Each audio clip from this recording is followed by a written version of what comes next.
Yo, what's going on, people? Your boy, Mad Mike, coming at you guys with a conversation that I wanted to have for a bit, a few days now. And as it goes by the time, you got your boy Kirk Cousins coming out of nowhere, talking crazy, talking as though that not like, you know, it's interesting to say the least. And you go back to quite a few people that have had a problem with what Kirk Cousins had to say with the Atlanta Falcons, including myself. Um, Kirk Cousins pretty much, he left the door open for a lot of interpretation. He left the door open for a lot of things that you could probably say about him now. Um, and I know we got quite a few people that have probably said to themselves, like, all right, what's the big deal? Why is it a big deal with what Kirk Cousins had to say? Um, so I want to um talk about that. I do have a clip for those that have not seen it already. Like I said, you can follow me on Instagram. You can follow me on TikTok, Mad Mike Sports, at Twitter as well, Mad Mike Sports. Leave me comments. A lot of times I will have those videos for it, but I just find it funny that we're in this position. Not necessarily we're in this position, but even talking about this. My thing is, and like I said, I'm gonna play the clip. All right, Ron, what's going on, bro? We got T Lord in here also. But I just find it funny that we're actually in this position that for him to even say, like, the unmitigated gall, okay? The unmitigated gall for this shit to come out of this dude's mouth. It's fucking incredible. A lot of people like to say Kirk Cousins is a good guy. Kirk Cousins is, he's a nice Christian guy. Look, I call fuck shit on that. I think Kirk Cousins is one of the most selfish people in the fucking universe. I really do. Kirk Cousins only care about one thing, and that's trying to get a paycheck. This dude would do and say anything in order to get a paycheck. That dude don't give a damn about nobody. Okay. You can go back and see what he said about the Atlanta Falcons. When he was with the Atlanta Falcons, on how the statements that he made for himself.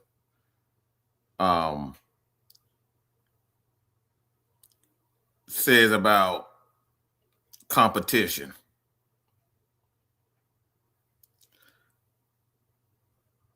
I find it funny that he's saying the things that he's saying. What's going on, John? How you doing, Gene? How you doing? I find it funny that he's saying this shit now. It's incredible. Like I said, y'all can say whatever y'all want about this dude.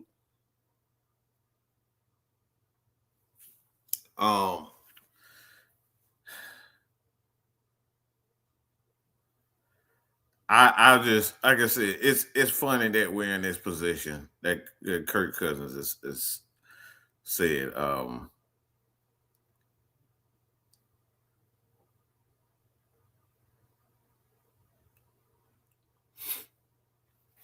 So let me just play this little clip for y'all real quick before we even get too far in depth with that. Let me just play the clip for you, and you can kind of understand where not only my frustration lies, but what a lot of people frustration lies with Kirk Cousins. So let me just play this clip for y'all real quick. Honestly, I don't want to start unless I'm the best option. So, and I told Clint that best players should play. But certainly, as long as that's the case, I have no qualms with however it plays out. But I do think Fernando is going to be a great addition to our team. I think he's going to have a great future in the league. I have no problem, being a voice in the room to kind of help him to the degree that I can. He's going to have great support all around him from the coaching staff, but to the degree that being able to watch a veteran quarterback, go through his habits and routines and process, I think, that can be a great asset for him. And he was here yesterday on his draft day visit. We were able to watch film together. So, I think he'll be a great addition to the room. And I was even telling him how much success he had throwing back shoulders at IU, that I'd like to learn a little bit from him on how to throw a good back shoulder. So it'll be a noisy quarterback room. We'll all be helping each other, and we'll all be pulling in the same direction.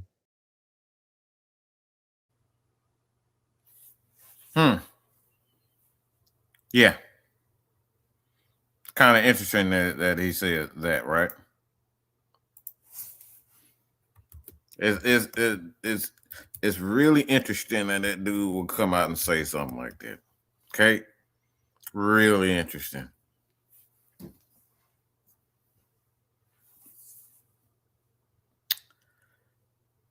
All right. I want to know what you guys are thinking about that. All right.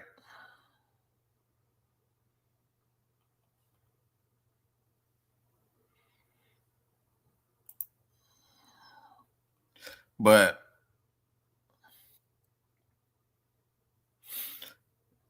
Kirk Cousins did 180 with Las Vegas Raiders because he knows his bullshit approach here in Atlanta was why he looked bad after his play went south. And as if not, he could have handled it much better. I'm glad Kevin the man around to help Michael Penix. His joke about being injured at the end of the year was a slap in the face of the franchise because he chose to keep it quiet when he was starting, even though it cost the team's wins. Kind of interesting when Penix said he wasn't able to talk to anyone, including Cousins.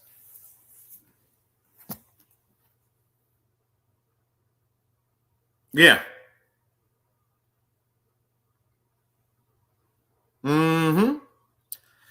That right there, John, that comment right here from you is exactly what we're talking about.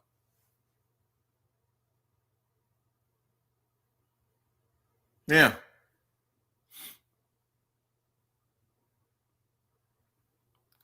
It's funny that this dude says he's not here to help any. We're talking about when he was with the Atlanta Falcons. You hear me?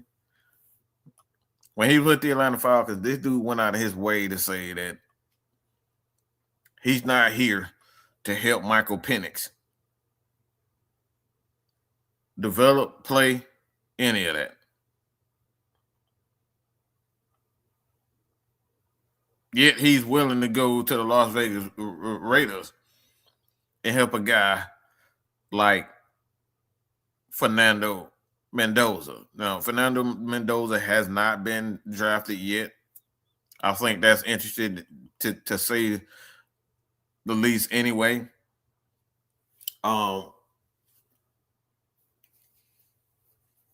I mean, it could leave the door open for interpretation and whether or not is, some sort of giving things away, any rules being broken. When your quarterback openly a player goes out of their way and says, this is exactly what we're going to do. As far as the rule is concerned, we do know that certain things can't happen before it actually happens. We know that. How do we know that for the Atlanta Falcons? Because we were docked. Yeah, the Atlanta Falcons were docked. So you got the Atlanta Falcons and them being docked for Kirk Cousins open his damn lips and saying that he was in communication with someone before he actually signed the contract or was officially signed by the Atlanta Falcons. We were docked by that. So if the Atlanta Falcons were docked for Kirk Cousins to open his mouth prematurely, then I don't see why this should be the case. Now, you could probably make a case for them just having a number 1 draft pick and the Raiders, and it's speculated that they're going to take Mendoza anyway. So you can make that case, but like at the end of the day, the biggest concern here is right here. Michael Penix went out of his way. Okay? Didn't have a single person in that organization that he can turn to.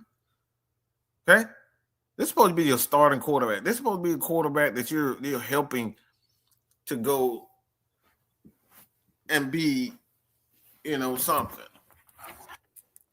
This is a starting quarterback that dealt with the lack of vision, scheme, whatever you want to say, in regards to this team last year. Raheem Morris, Zach Robinson, and now Kirk Cousins. Kirk Cousins went out his way. He said he read Drew Brees' book, and he said he won't help the competition. Verbatim. This is the guy that you say is a nice Christian guy, okay? Let me say it again. This is who everybody say, Kirk Cousins is a nice Christian guy. He's such a nice guy. Oh, bullshit. Kirk Cousins can take that Christian bullshit and shove it up his ass. Because if that's what Christianity is about, if that's what guys of faith, men of faith do, is to fuck guys over and not give these guys help in any way, shape, or form. That's not Christian. And you're talking about a guy who considers himself a man of faith of his own. That shit is far from what the fuck he said and what he's actually done. Kirk Cousins is absolutely full of crap.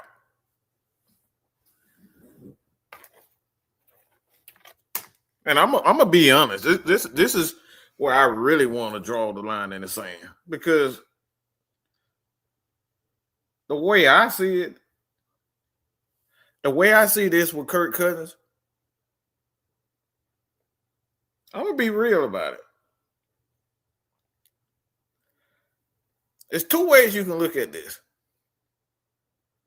Okay? 2 ways you can look at this with Kirk Cousins. Is it about race? Okay, sir, get your ass in here if you got time.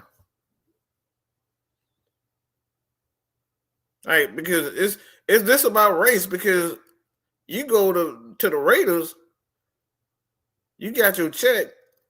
After you said it wasn't like you wasn't going to help the competition, it leaves it leaves it open to wonder if this dude really is a fucking racist. I mean, you guys saw the pictures. You saw the pictures of him standing next to the MAGA king. Yeah, like you saw the pictures. I'm not making any of these things up. Okay? So it leaves the door open for interpretation. Man, the man's name is Fernando Mendoza. Yeah, that could be the case. But it leaves the door open for the possibility to even insinuate that this dude is a fucking racist. Why? Because guess who's sitting there? With no help. He said he had no help from anybody on his team, especially the veteran backup quarterback. And then he goes to Las Vegas Raiders. Ironically, one of the greatest quarterbacks of all time is a minority owner there and a contributor to the front office and Tom Brady. He's there. And now all of a sudden, Mr. MAGA man, the friend of MAGA, now he wants to be a perfect teammate. Now, K-Styles, I don't plan on being long, maybe 15 more minutes, but hey, I think we can probably open the week up with this. Does it does this give off the can you look at this situation and say to yourself, like, all right, you willing to help Fernando Mendoza, but you wasn't willing to help the black guy? How did that make you when you see what he said here? He wasn't going to help Mike, but he's willing to help Fernando, who hasn't been drafted yet. So what that sounds like to me, I wouldn't go to that extreme. I think where the issue lies in the two situations is based on what was the expectation of each team that, signed them. Like you said, when we look at it from the Falcons standpoint, you think $180 million contract, they already told them, oh yeah, you're going to be our starter for this season. And then you find out you get drafted. You draft a quarterback literally 3 weeks after that. Mm-hmm. Compared to the Raiders situation, to which, okay, you're going to get a $20 million guarantee, but you already know up front that we're going to get Fernando Mendoza, so you better play your motherfucking part. As far as the racism part about it, it could be interpreted that way. I just think that it's just the two situations, the two coaching situations, that it was handled the wrong way. Mm-hmm. He was promised the starting quarterback for the Falcons. That's why he signed with the Falcons, with no intention of being in quarterback competition. And then found out he was going to be in quarterback competition 3 weeks later. So that's why it always seemed like he was hesitant on helping Mike. That's why it would seem like he was kind of bullish when it comes to other different things. See, this Raider situation is different because everybody and their mama knows that they're going to get Fernando Mendoza. It's been an obvious thing since he won the national championship.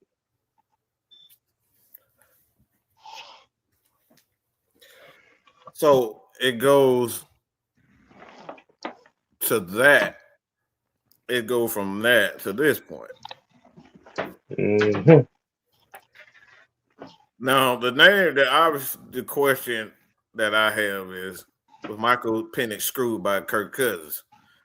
Since we established the fact it can be interpreted as such by whomever, whatever, in regards to whether or not this could be quote unquote, racism or whatever the case may be. It can be interpreted that way. I can see how people can see that or could say that, how that could be open. But was Michael Penix screwed by Kirk Cousins? That's the question. Oh, was he screwed by Kirk Cousins? Absolutely.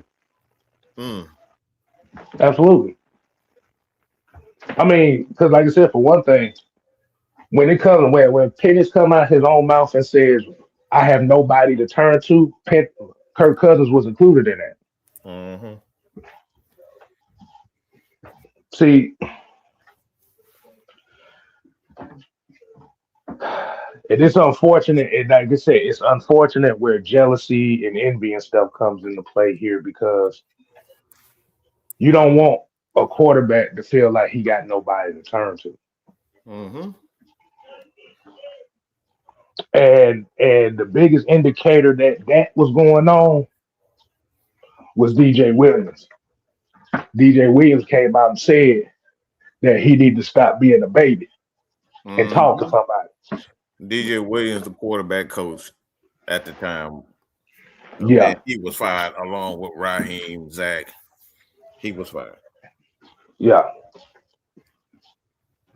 And your job as the veteran coach, the veteran or the veteran quarterback, rather you the backup of a starter, a lot of times you want to help the young guy. You ain't got to baby the young guy, but you want to help him. Because the thing about it is, one of the aspects of a veteran quarterback, like not even just a veteran quarterback, we're just going to use veteran players in general. Mm-hmm. especially a lot of guys that's at the tail end of their careers. A lot of those guys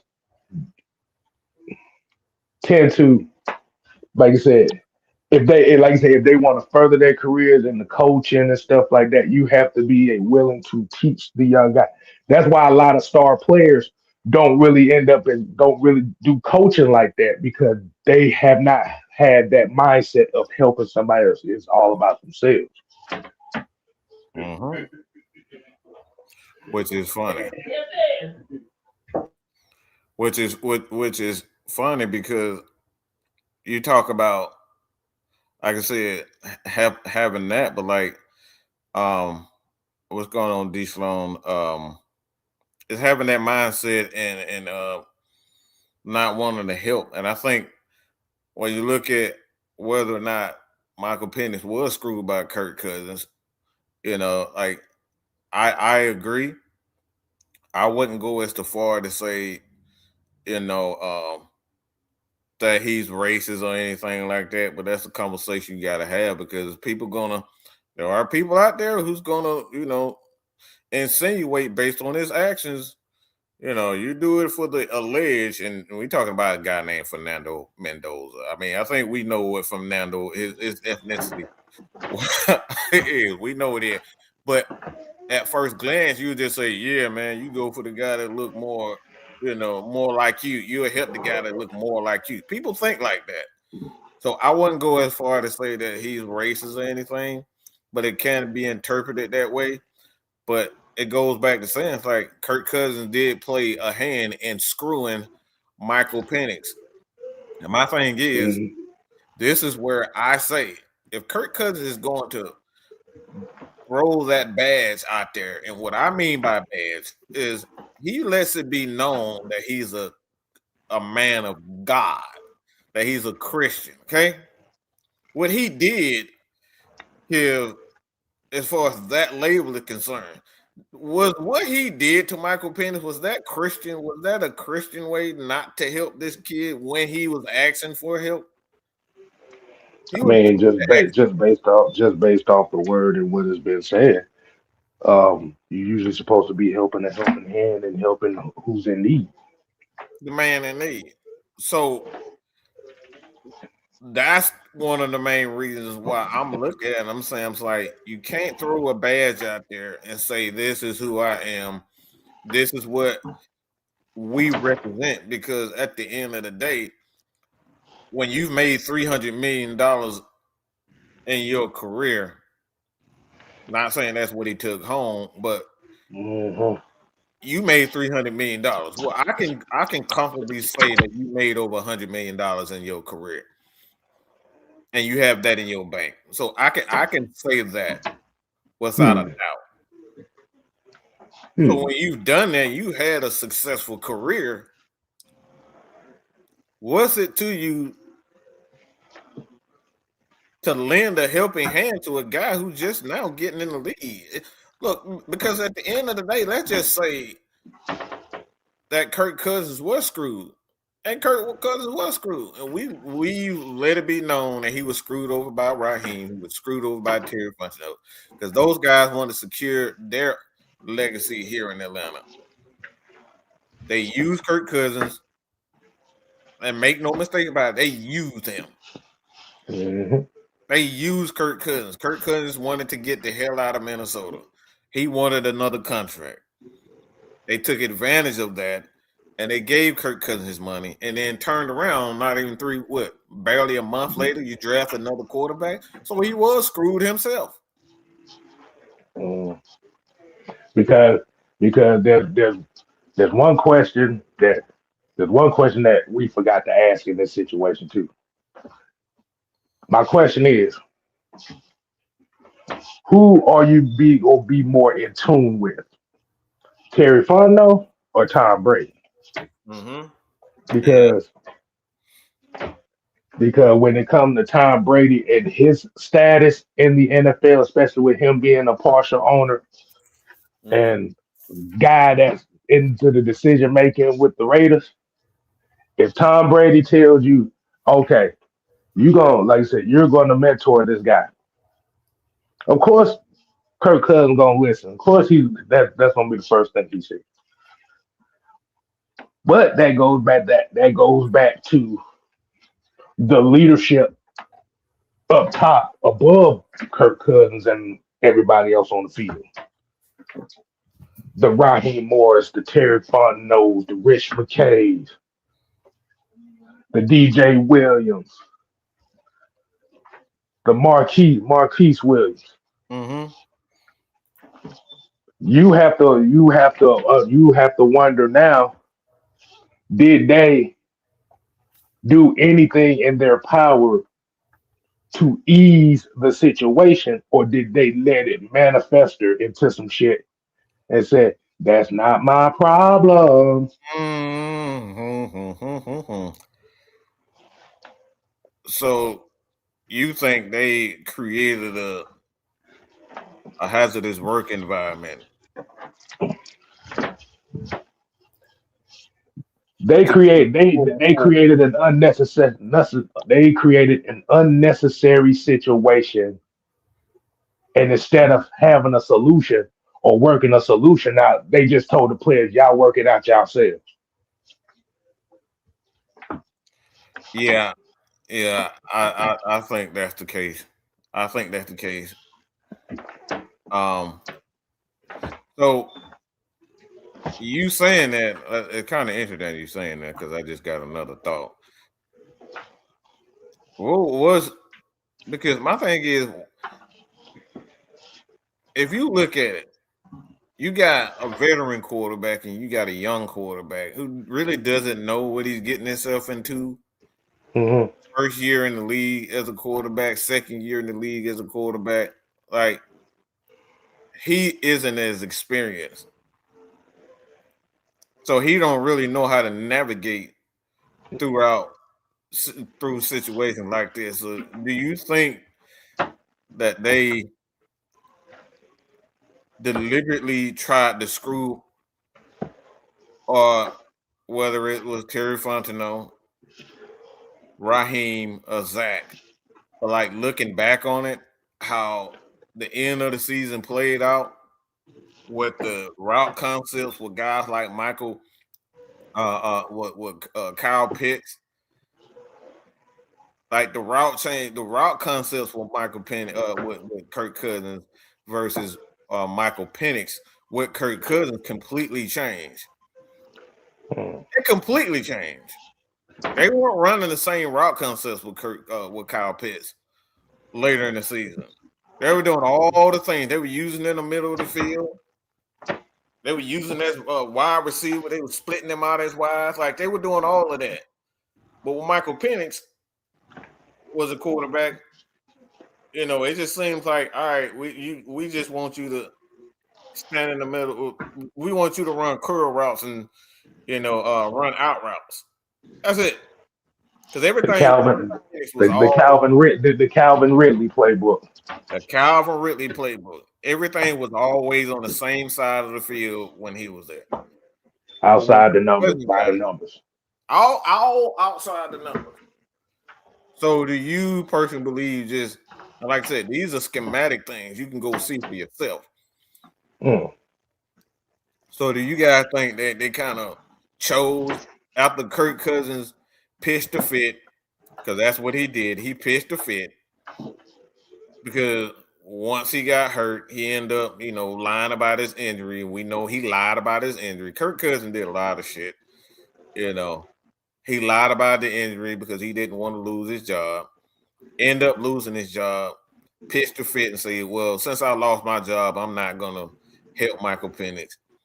Do you think because I personally believe that Raheem and Zach, they deliberately, schematically screwed Michael Penix over.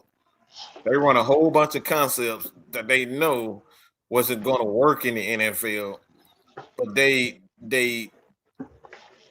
stuck to the idea that this is what Michael Penix wanted to do, and not really coach him.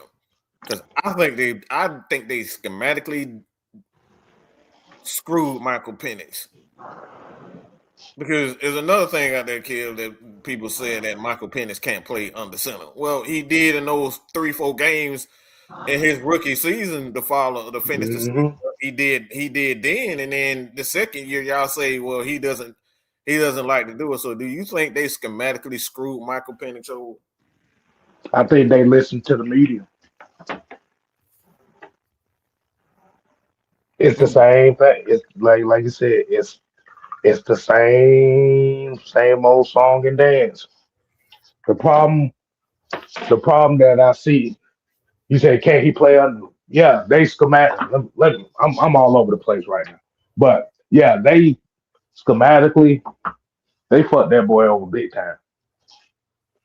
They fucked him over big time. Mm-hmm. And the only reason why they changed the schematics when Kirk Cousins got in was because remember when Kirk Cousins played against the Dolphins, ironically, who had a 4-touchdown game with one eye. But that's not the point. They ran the same concept they did with Penix with Kirk Cousins in that game, and Kirk Cousins looked like absolute dog water. Yep.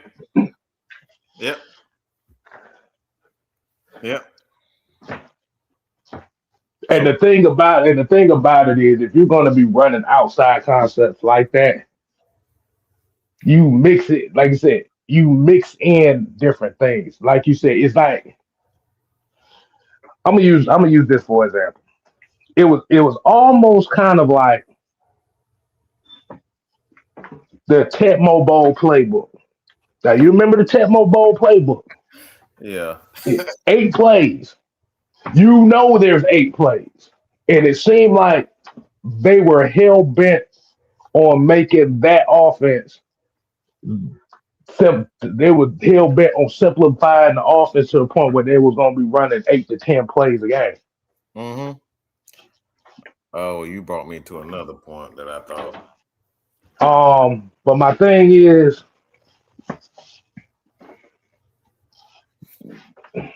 like if the issue, if there was going to be an issue of Penix being on this roster or another quarterback or whatnot,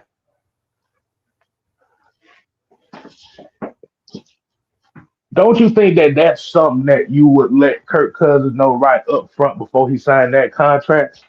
Mm-hmm. If he would have had an issue if you drafted another, because that was the reason why he left Minnesota in the first place, because they were talking about drafting a quarterback. Yep. Mm-hmm. And that what brings me back to, I think they manipulated this situation. Raheem and Terry manipulated the situation to ultimately get the guy signed, sealed, and delivered, so they can pretty much keep their, I'm gonna say keep their job, but they thought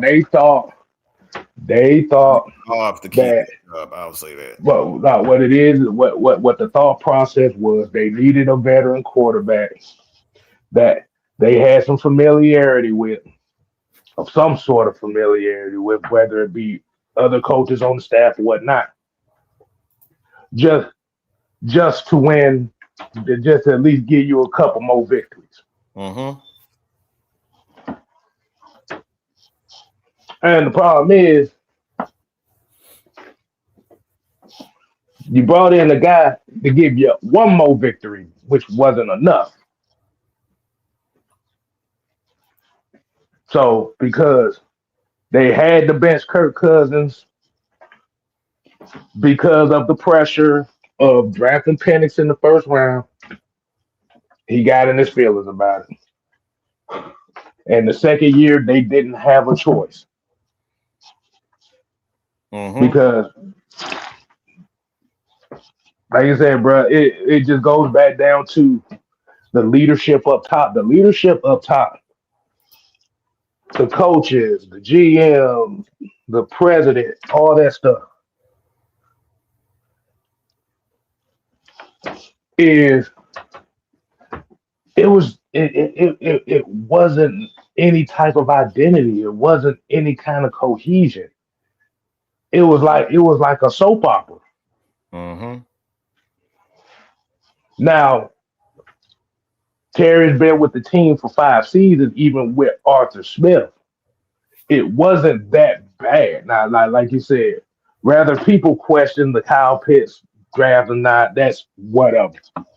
But it wasn't much drama involved with a lot of stuff. You just had a makeshift team you had to deal with for a couple seasons before you was able to build it. Mm-hmm. So it was going in the right direction. Arthur Smith gets fired the third year because the expectations went up. The first 2 years, there was no expectation. Actually, there was low expectation. But once Raheem Morris stepped his way in here, then all of a sudden it became all my Atlanta Falcons, the Dirty Bird version. Mm-hmm. A lot of drama. It's like a lot of behind the scenes drama. It's a lot of stuff that makes you question, okay, what the hell is the leadership here? Mm-hmm. Like I said, when Arthur Smith was here, the worst thing you had to worry about was Kyle Pitts, Justin Fields. That conversation, Desmond Ridder, Lamar Jackson. Those were really the only conversations you had to deal with. Where the controversy was they picked Kyle Pitts over Justin Fields. That was the big controversy there. Yep. And then the next following controversy was they chose to stick with Desmond Ridder over Lamar Jackson, which was the other controversy. Both are on-field decisions. That ain't got nothing to do with no emotional ties or nothing. Raheem Morris get here, all of a sudden, boom. You got coaches getting fired, and you got the whole Ike Hilliard thing, and you got Kirk Cousins and Michael Penix saga beefing shit. Mm-hmm. You got people lying about injuries. You got medical staff don't know what the hell going on. You got Terry Fontenot up here playing patty cake and shit. You got Rich McKay going on interviews, stuttering and lying on air. Yep. Lying his ass off. You got Arthur Blank being made a fool of. Like, bruh, it was just too much. You know, this comment right here from Ghost Pepper, this stands out to me because this sounds like something Julio said. This type of comment only comes from selfish players. This type of comment is an excuse to be a jackass. Let's see. Cousins noted that 12 years in the league taught him nothing is guaranteed. Players must earn their spots, framing it as competition rather than personal refusal to mentor. Let me ask y'all a question. Why do you think majority of NFL coaches that you see in the NFL today are former backup quarterbacks? Come on, tell them, Kill. Let me ask that question again. Why do you think that a lot of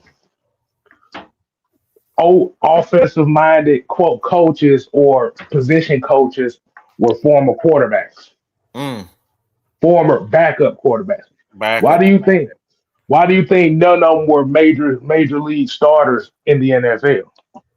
Because they've had to learn how to mentor people. They've had to learn how to help indoctrinate young players into the systems of the teams that they're in to be able to be the liaison to the coaches. Why do you think? What's that dude name? Why do you think everybody? Example of that, kid. Chase Daniel. Why do you think everybody makes fun of Chase Daniel for being the richest backup quarterback in NFL history?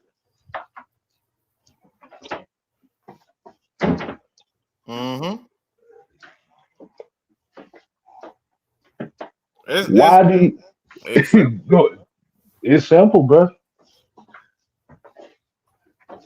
Because being able to mentor a young backup is all dependent on the leadership up top. Mm-hmm. How about leadership? You bring those guys in to be the leaders. You bring those guys in to help people. Mm-hmm. And you got one. You got a question right here. Like, said, Mm. why did they bring in Tua? I'm gonna need you to stop and actually listen, Richard. Okay, listen. I don't need you to think. I need you to listen to your own question. Okay, your question is why did they bring in Tua? A lot of times we can solve or answer our own questions just by listening to the question that we're asking. All right, ask yourself a question. All right, why did they bring in Tua? Why the Atlanta Falcons, if they have a quarterback, why would they bring in Tua? Well, K Styles, let me ask you something. Is the Go ahead. quarterback that we have that is quote unquote the future of the quarterback, is he healthy? Not at the moment. Has he gotten a big time contract? Not at the moment. So didn't we just hire a new um head coach? Yep. So with those three questions, he's not healthy. We haven't paid him, and we just hired a new head coach. I think that answers the questions. I We want to don't add have another. a quarterback I at the want moment. to. I want to add another layer to that too. Go You ahead. know, if you don't mind me adding another layer to it. Go ahead. Go ahead. So the layer that I want to add to it is think about it like this. What is Tua? What is the biggest gripe that people have about Tua? Injuries. Okay. What's the biggest gripe that they have about Michael Penix right now? Injuries.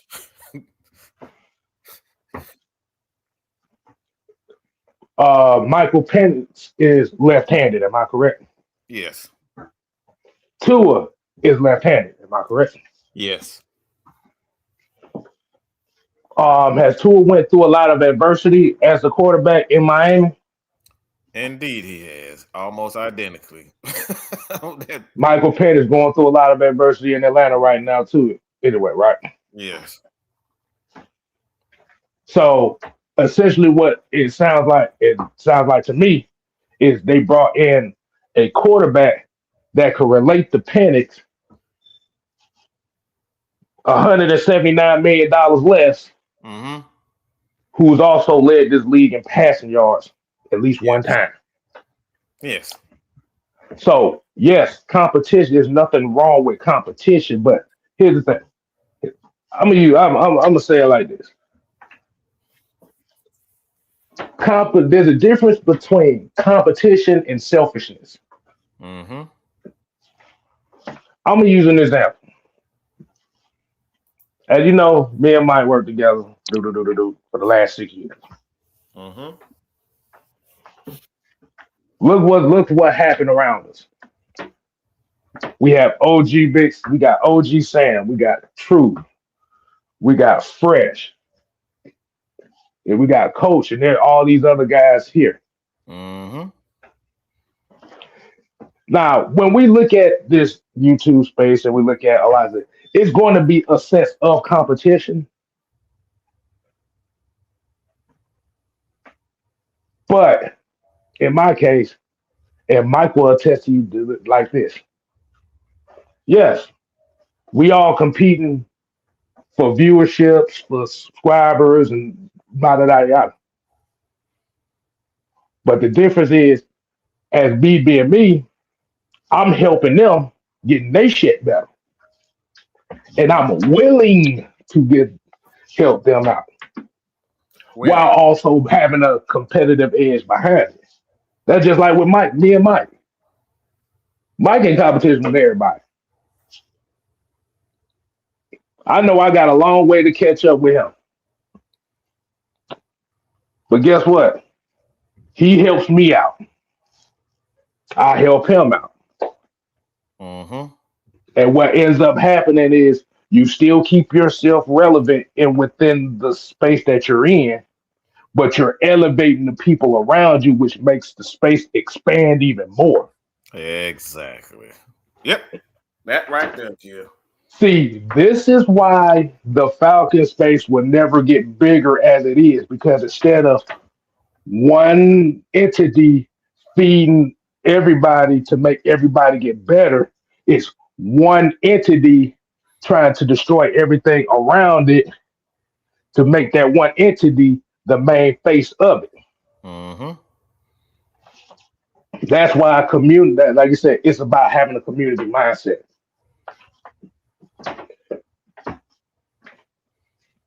I'd I will rather bust have. your ass. Look, I will bust your ass on the basketball court. But if you need some help, just let me know. Mm-hmm. And then one day you gonna bust my ass on the court. Yep. That's the Guess way what I did? Guess what I did? it I should helped you be. get better. I helped you get better. Yep. It's inevitable, Kev, if you really think about it. You're not Duh. always be you're not gonna always be number one. Okay? You're not gonna never be number one. It's always gonna be somebody that's gonna be better than you. And Mm-hmm. the thing about it is, the thing about it is, if you always have the mindset that you cannot be touched in sports, is where your downfall becomes the greatest thing ever. Julio Jones is the perfect example of that. Perfect prime example. He thought he couldn't be touched. He listened to everybody tell him that he was the reason why Matt Ryan was who he was. He got traded. He wanted out to prove that he was that nigga, and He pulled what he pulled. And it he backfired. faded. No, damn that. He faded to black. That's how bad it was. He faded to black. He faded the black quickly. Okay. Look, it didn't even last long. He went to Tennessee and said, "No, motherfucker, you gonna practice." And he faded to black after they said that he shit. faded the he faded to black by week 5. Mm-hmm. Mm-hmm. Now let me ask everybody that's watching right now: am I lying about that? Do you think I'm over exaggerating that situation? AB I pulled the want same thing too, Kev. He pulled the same thing. AB pulled the same thing. Odell Beckham did it. Pulled the same thing. DK Metcalf, he pulled the same thing. Look what happened to him. They had a good thing going until they pulled what they pulled. Mm-hmm. I'm just waiting. I'm just waiting to see. Am I over exaggerating on that? Yeah, look. Am I because that downfall needs to be studied. Mm-hmm. That shit need to be studied. It's right there. It's right there. It's right there in the face. Like I said, Mm-hmm. people's face right there. It's right there. Right. It's not that hard to see. It's not that difficult to see. Right. And let me clear up something too, because I think too many times you look, this is how I see this stuff I see this stuff all the time. Okay. And this is why I just tell y'all to just stop talking. Okay. I'm gonna Stop tell you, talking. no. Let me combat that right quick. Mm-hmm. If you know Tua Tagovailoa's background, you know them motherfuckers ain't gonna let nobody hanging on shit. He Polynesian. Mm-hmm. He Yeah. said it in the interview. Penix knows his little brother. Penix knows little brother. Okay. He's familiar with Penix. They He's know. familiar with Penix. So the thing is, you may look at it as him not coming to help, but the thing about it is you have to understand the mindset of a guy like that.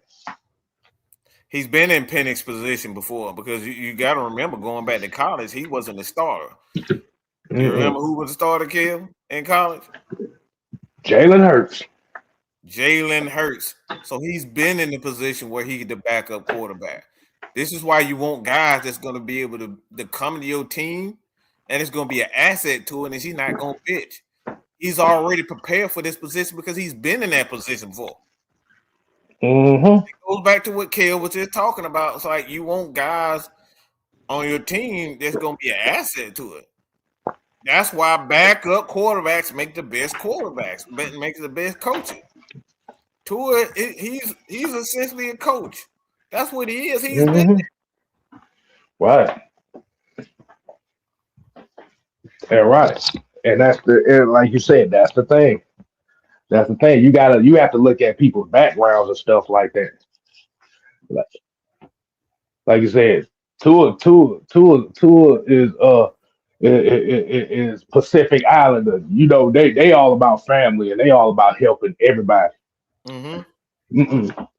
Why do you think everybody loves Tyler Algier so much? He comes from the same damn lineage. The same lineage. Almost same lineage. Yep. So it's right there in your face. That's why I like a lot of times we run with our own personal ideas and we don't even ask ourselves questions. And then you get other people's platform and they bring up these points, and then now you're in your feelings because you didn't think about it. You clearly didn't think about what you just said, why they brought Tua. They brought Tua in because he's been in both positions before. I want a guy who's well-rounded, like a Kirk Cousins, like a Tua. Like, I want guys that done been in every situation possible, so he's not taking a draw. He's ready for whatever. Right. And he had to humble himself about it because he damn near one hit away from his career being over. So it's a humility factor that comes behind it. He literally said in the interview that he knew he sucked. He sucked the last couple years. He didn't play up to his standards. That's humility right there. The drawing board. He had to go back to the drawing board. They had to go back to the drawing board and use more play action and run the ball more. Like, they had to do that. That's how he finished the season a whole lot better than he started. Back to the drawing board. Yeah. There you go, but that's all he did. I don't look. The thing is, you want your players to be competitive with each other, but you don't want them to alienate each other for positions. Yes, that's the difference. If Penix comes out and says that nobody helped me, he's been alienated by everybody. Plain and simple. And the bad part about it is not even the fact that he said it. You saw it. You saw it on the sideline. You saw nobody talking to him. You saw nobody consoling him. My thing is, why do you even take, like, look, this is a guy that already, let me ask Reggie something, right? Let's say that Matt Ryan and Cunningham isn't tied to Penix. What's the noise? Like, right now, what would you do? Because obviously you're saying with this statement that you're talking about the Falcons have they eye on somebody. Who is that somebody? Because clearly at this point, you're saying that they have another quarterback in mind. So who is that quarterback that you think the Falcons should? I mean, Mike, he's technically right. They really don't have a tie to him. No. I want to hit on it first. The thing about it is, so what? They're not tied to him. He's still under contract, so they got to deal with him anyway. Which goes right back to being beside the point. It don't matter. Exactly. It don't matter if they. You still got to do what. See, this is the thing. Why guys like Raheem get fired? Because they put themselves in a terrible position to do exactly what they did the last 2 years. You fucked up $180 million and a draft pick because you weren't tied to certain guys. Mm-hmm. When we're talking about the Falcons, money, draft picks, and all of that type of stuff. See, this is why I say it don't matter. None of that matters. It don't matter if you didn't draft this guy. He didn't draft Bijan Robinson either. So does that mean that it doesn't mean that they're gonna get rid of Bijan Robinson because they didn't tie? That's an excuse. This right here is an excuse There you go. to say that they don't want a guy. Okay, this is an excuse because at the end of the day, none of these players, Jesse Bates, AJ Terrell, Chris Lindstrom, none of these guys were drafted by Mike under Matt Ryan and Ian Cunningham. So we can say this. We can say this about any and everybody on this team. This is an excuse. This has been. You see these content creators in this space and other spaces that say stuff like this because they just want somebody gone. It don't matter. Your job as a coach is to assess the team and see how you can make that team better. So yeah, you're right, but that's an excuse. Your job is to make this team better. Period. Point blank. Because the thing about it is, if you cut Penix or trade Penix right now, that's a dead cap hit on your ass right now. And he's saying, well, Bijan, but again, that still goes back to not your. See, what a lot of these people not understanding is that you get these picks back. Nope.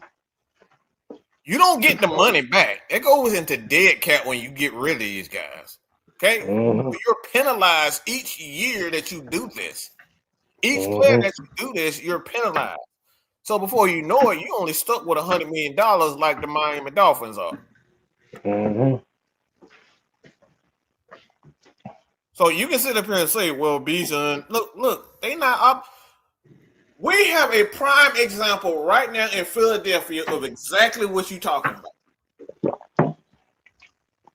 You know who that is, K-Style? Jalen Hurts. Prime example of them saying a team hired a new coach and they got rid of a guy. And they got rid of a guy. Oh, Lord. The New York Giants. The New York Giants. Oh, you mean John Harbaugh. They look. The hope. No. Because you said the Philly. I thought you said the Eagles at first. Yeah. What's happening right now is you see what happened with Saquon Barkley when they hired Brian Dable. Brian Dable didn't want Saquon Barkley. They got rid of him. They wanted to make the quarterback. They wanted to make the quarterback the face of the team. They got rid of Saquon. So it didn't matter with Saquon. Saquon Barkley was still one of the best, if not the best, running back in the game there. So this is why I'm saying that's an excuse to say, well, I didn't draft this guy. Well, guess what? Brian Dable made a horrible mistake because he went to Philadelphia, and Philadelphia started building around Saquon. And it goes back to your point, Kid, what you was about to say. Yeah, man. You just because a guy, because let's use that. And you made a great example of that too, Mike. Let's use that example of okay, they're not tied to guys they not drafted, so they may get rid of. That's that is 100% of the team right now. That's like 99% of the team right now. Yep. 9% of the team. Everybody not. He didn't bring any of these guys in. Anybody can go. Because if we go off of that standpoint, and we're using the very extreme talking point of this, if that is the damn case, then all of us that's in the chat right now will be on the Atlanta Falcons team to make up for the fact that 98% of the team just got cut because they weren't tied to the GM. That's a dumb statement. That's one of the dumbest statement anybody can make. It really is stupid. So And that's a very extreme way of taking that shit. They don't take the time to think about what they're saying because they heard it so much from people. They think that's one of the reasons why guys move. No, they didn't move Saquon Barkley because they didn't think he was a good player. He just didn't fit what they wanted to do anymore. Mm-hmm. It's as simple as that. It ain't because Saquon sucked and they didn't believe in him. Hold on, and we got the truth right here. The very next comment, that's the truth right there. That's what he mad about. That's what he's mad about. We know. That's what all this shit is about right here. Where do you think? What do you think that he's insinuating with that comment? Why? Who do you think? Justin Fields.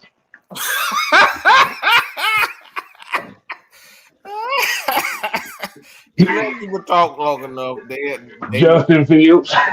They'll give you your answer. They'll give you your answer. Look, it's clear. It's clear at this point. See, now this comment makes much more sense. This comment. See? Now it makes sense, K-Styles. Justin Fields. That's it. Basically, still upset about that. Yep. How do you mess up a pick? My question is, how do you mess up a pick at 4 and the nigga's still around? And he can this season really damn near break the season record for not only receiving receptions at the tight end position for the Atlanta Falcons, but the receiving yard.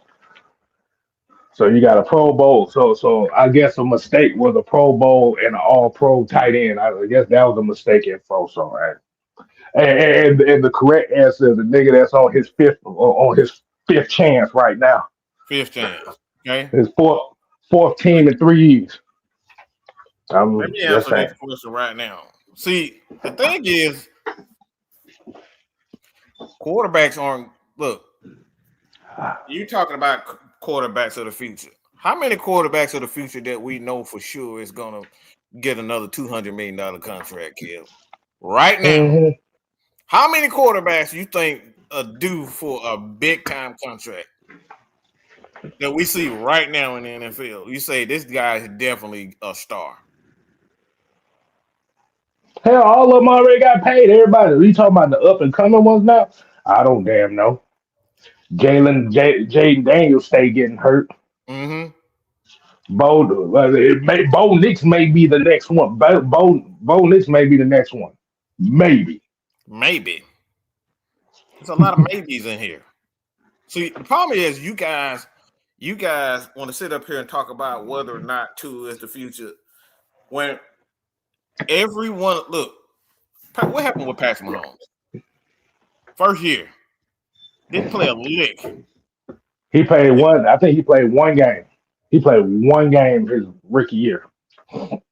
Peyton Manning had one of the worst rookie seasons of any quarterback in NFL history. In any quarterback, okay? In NFL history, he had the most turnovers. Drew Brees did not play, okay? Tom Brady was a backup. Steve Young was a backup. Like, Steve Young was pretty much a bust. He was a bust in Tampa Bay. And they took a chance in San Francisco. We got so many examples of quarterbacks. Hell. Even the most recent one, Sam Darnold. Yep. It took him about 6 years to finally get it. Right. So the term when you talk about quarterback of the future for quarterbacks are never guaranteed. The future of the quarterback position is absolutely garbage right now. So you're not going to trap me with Tua or Penix being the future, our future, when the quarterback position is probably one of the worst that we've seen in over 20, 30 years, bro. Mm-hmm. This is the worst the quarterback position has been in over 20, 30 years. Okay? It's that bad. Because and you want to try to trap me with is Penix a Tua our future? I don't fucking know. I can't answer you that. I can't answer today and say, all right, Michael Penix is gonna finally get it, or Tua is gonna get over his injuries. I can't answer that type of question. the only thing that says is you hope. Hope is not guaranteed. Hope is wishing. Hope is wishing.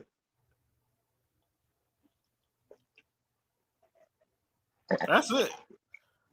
We hope all this shit. I hope that he's fine. I hope Tua finally gets it. I hope that Mike finally gets it. Why? Because I'm tired of talking about 3 different quarterbacks every season. I really am. Yeah. Think about this. If it doesn't play out and they're looking for another quarterback in 2027, do you know that will be quarterback number 8 for this franchise since 2021? That'll probably be 8 different starting quarterbacks for this franchise since 2020. If Tua, no, I tell you that. Yeah, that would be right. Because if Tua starts, he will be the 7th starting quarterback for this franchise since 2020. No, I take that back. Since the beginning of 2022. And if you draft another quarterback in 2027, that would be number 8. So yeah, I'll be right about that. Yeah. So so hold on. So let me add Richard a question here. This is not a deplorable question. How do you feel about the revolving door of quarterbacks since 2022 for the Atlanta Falcons? Actually, this is a question for everybody. Yeah. How do y'all feel about us going down the path of the Cleveland Browns with a new quarterback every year? Oh my God. It ain't even just the Cleveland Browns. We going down the Jets damn streamline too. Yeah. Oh gosh. Yeah. I like I said, I'm a quarterback guy. I'm tired of talking about a quarterback. Every year we're talking about 2 to 3 different quarterbacks. Every year. Matt Ryan is the last quarterback that this team has had that started 17 games, that started a full season. Yep. And that was the 2021 season. It's been 5+ years of this. Trying to find a way. Trying to find a quarterback. Think about that. Matt Ryan was the last quarterback in this franchise history to start an entire season of football games. In 2021, we're going into the 2026-2027 season.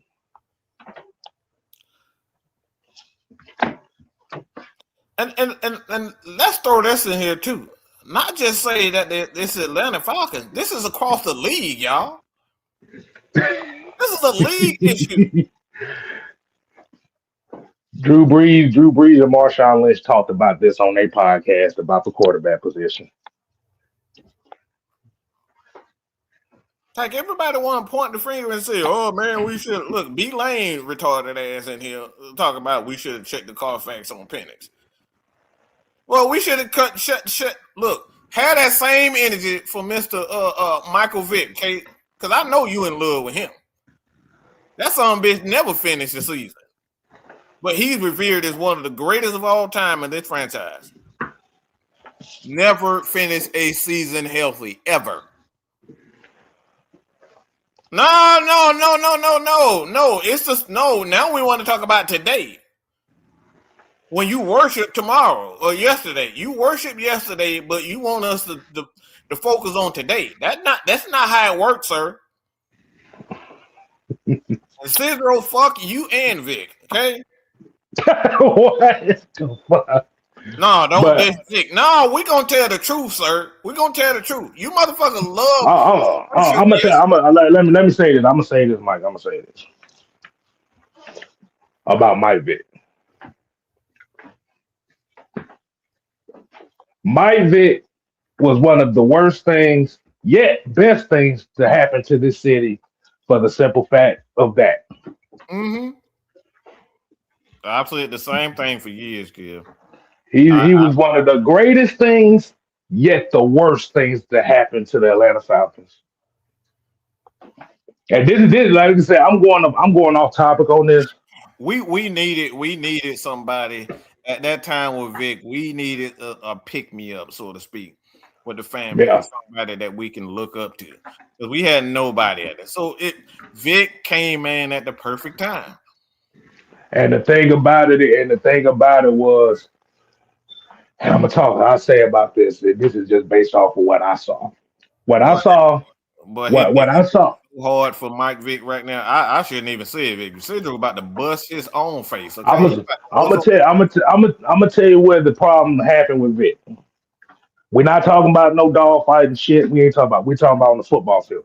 The problem that Vic had down here was because of the celebrity of Mike Vick, the expectations for the Falcons went out the window because nobody cared anymore. And guess what happened? The team was never right in the first place. Because the thing is, that's why Jim Moore Jr. was brought in here, because he was a DB's guy, but yet he was a guy that will allow Vic to kind of pretty much be a celebrity on the damn football field.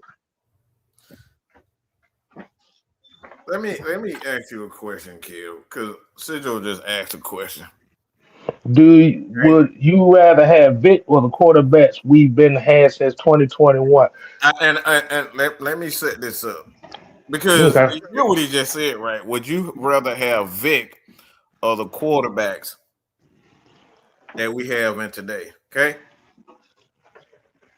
from 2001 to 2006 is with the Atlanta Falcons. Do you know what the record was under Mike Vick? I know it was a winning record. I think it was like, what was it, like 44-36 or something like that? Was it like 44-36? So it's 39-34. 39-34, so that really ain't much.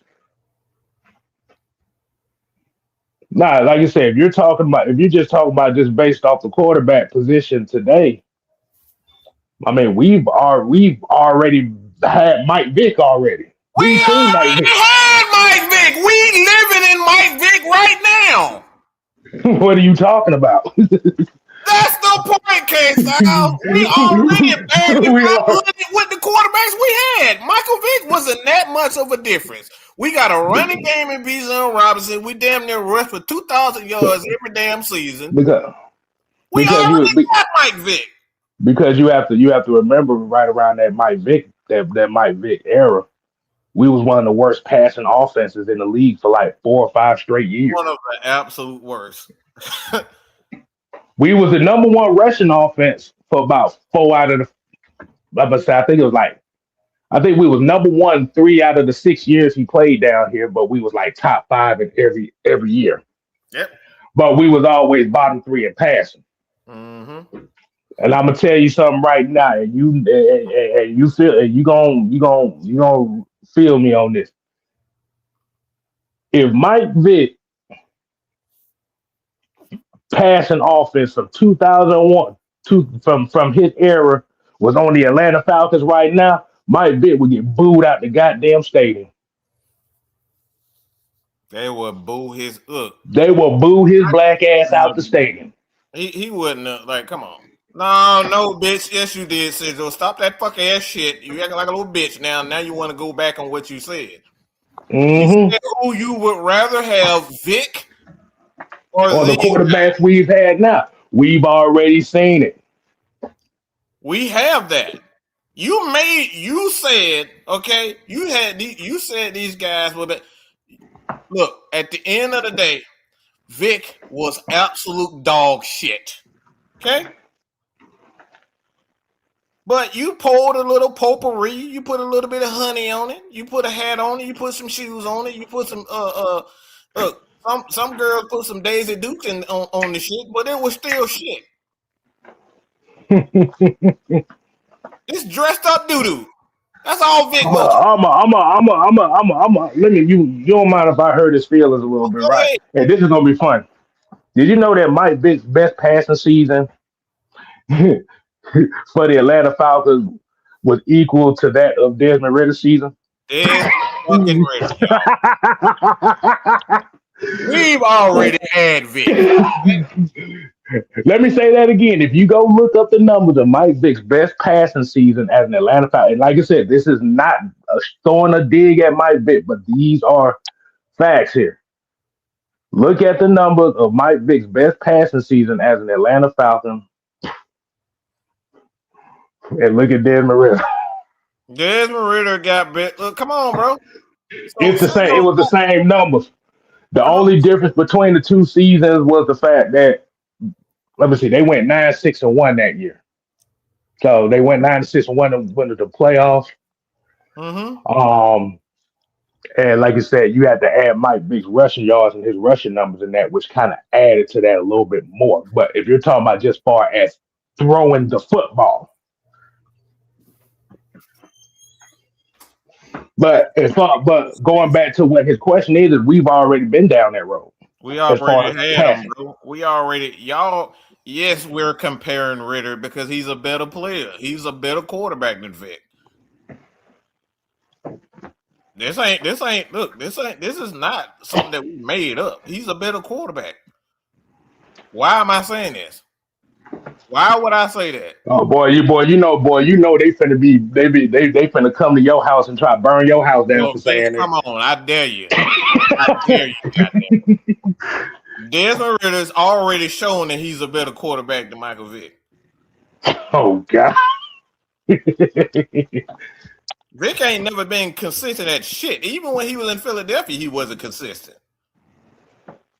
He got hurt there too. He was there one season and got hurt.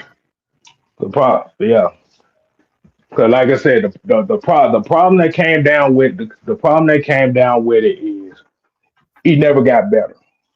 He never got better down here because it wasn't expected for him to get better. Because once he got the celebrity down here, this is the point that we're making here. Mike Vick's celebrity trumped the success of the Atlanta Falcons. No. I can prove it to you. All right, we're gonna look at. All right, let me see something. K-Styles, I'm gonna prove that Desmond Ritter is a better passer than Mike Vick. Okay, I'm gonna prove it. Okay. Well, you gonna do the best season, the best season. You gotta do the best season. Cause remember, no. We can do the best seasons, but I'm gonna do this. I say he's a better passer. Okay. Hear what I said? I said better passer, right? Okay. Yeah, better passer. So we're gonna look at the college numbers. Okay, 10,000 yards passing in college. Let's go to Michael Vick's college passing. Okay, so do you know what his college numbers are, Michael Vick?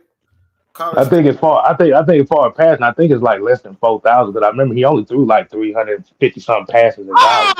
K-Styles.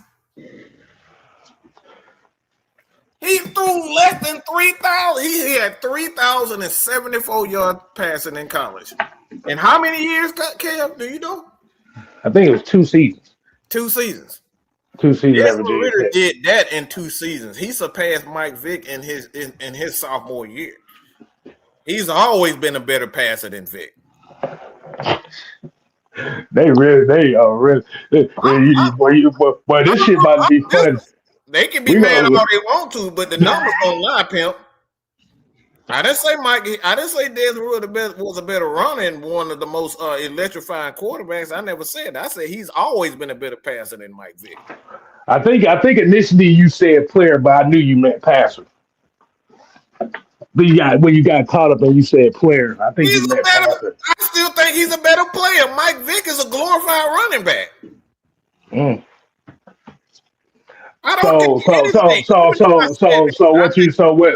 So what you need to do is you need to go from Vick's best season as a Falcon, which was 2002, passing numbers wise, and then look at that 2023 season. Because I Right. remember I remember Truth said that he had this conversation about that, and boy, they was ready.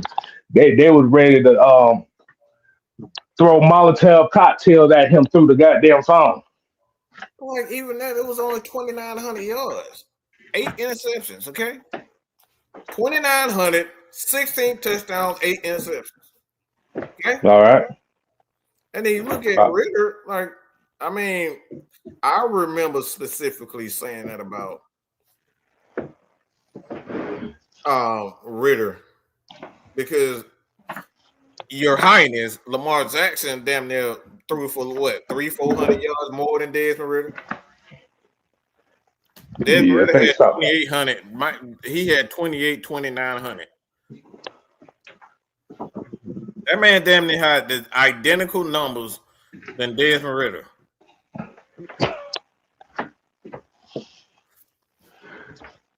You ready?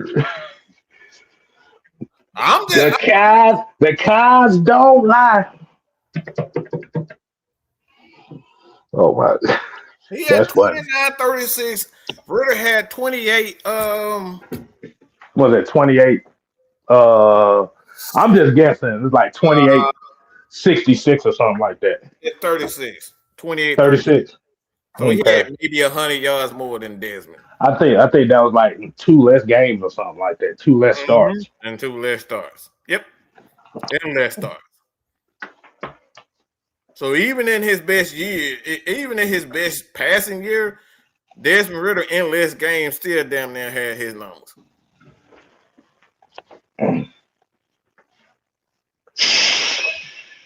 Look. No. You know, like you said, the numbers don't lie. So that's just to hush the people up.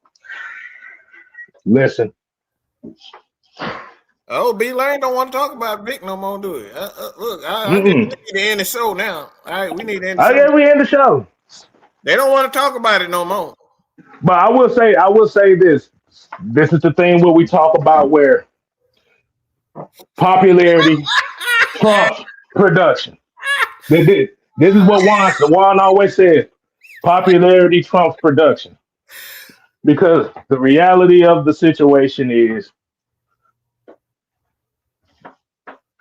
nobody's ever going to be satisfied until they find a Mike Vick clone at quarterback. They'll never go be happy. They'll never go be happy. Because that's the real reason why people down here in Atlanta is so hell bent on the quarterback position, because they want the Michael Vick clone. They don't want guys who can actually throw the ball well. And I like how B Lane he was. Oh, he flipped it. He flipped it. He flipped it. He said what? He don't want to talk about the actual quarterback position. He want to start talking about athletic traits. It never fails. When we talking about actual quarterbacks and Desmond Ritter being a better because the passing yards for the quarterback position doesn't matter to a guy like that. It does not matter. So let me ask B Lane this question. You can only choose one. Now, listen to me. This is the key word here. You can only choose one. Would you rather your quarterback pass for 5,000 yards or rush for 1,200 yards? You can only pick one. Mm-hmm. And give us a reason as to why you saying that. No, I'll take that back. I'll take it back. 4,500 yards passing or 1,200 yards rushing. Which one would you rather see your quarterback do? Yeah. Forget what I said. Yeah, go ahead. Mm-hmm. Kid said now he's using DNA and athleticism to argument. So what you telling me? He uses sperm to make his argument valid? Oh God damn! Next thing he gonna judge him on sperm count. Like I said, man, look. I think we all love Mike Vick, but let's not start the quarterback. Michael Vick was not a great quarterback at all on any level. Mike Vick Mike Vick's popularity was all based on how he ran the football. It's coming from a guy who is a Mike Vick fan. I know, but I I can tell you, am. I but like I said, we all are. But the reality of it is, if he wasn't running the ball, was he really that effective?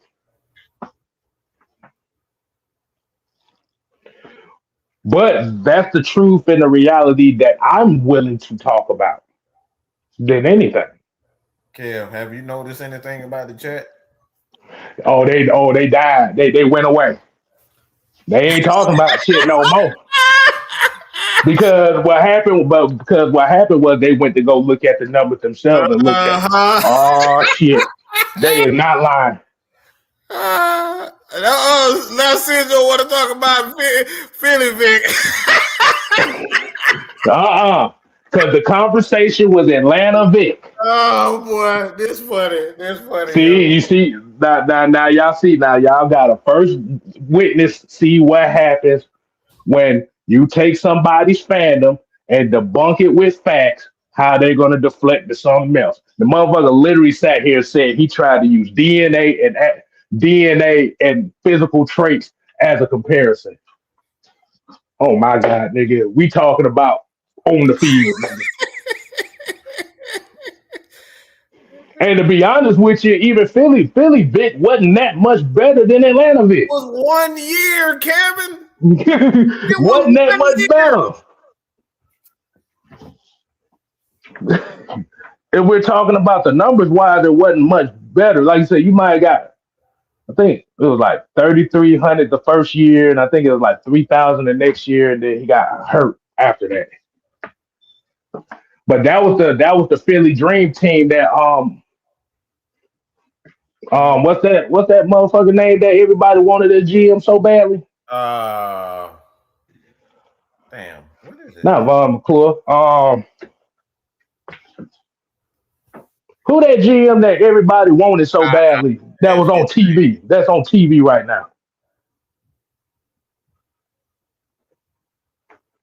Damn. I know his bald head ass, but I can't hit There's too many bald heads on TV. I can't think of it.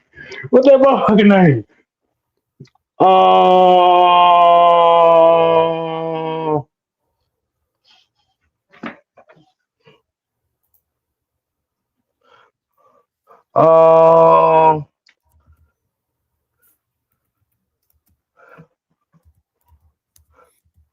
What that motherfucking name is? I can't think. Oh, God dang it. See, now you see what they do. You see what they did now, Mike? Yeah, I see. Now they deflected to saying that we said that Desmond Ridder is the greatest quarterback that ever played for this franchise. That's what they're trying to elude us saying. No, bro. Don't. See, they can't do that. We just did a comparison. You're getting in your feelings now.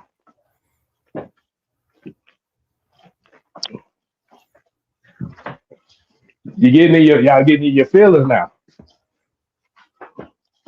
I said the question was the conversation was the numbers that were put up were identical. This is the difference between somebody that was beloved versus somebody that was despised. And let's be honest, the reason why y'all despise that nigga real so much is because they chose him over Lamar Jackson. Which is very interesting that Lamar Jackson has been the bane of my existence on the internet for the last 5 years. Everybody that has a major issue with me, Mike, and the Unholy Alliance are Lamar Jackson fans. That's where all the shit come from. It's funny. That ain't talking nonsense. The numbers don't lie. Yeah, look, they didn't like the numbers when I put the They numbers didn't like the numbers. Like I said, you look at the numbers, the best season versus one season, and tell me if I'm lying.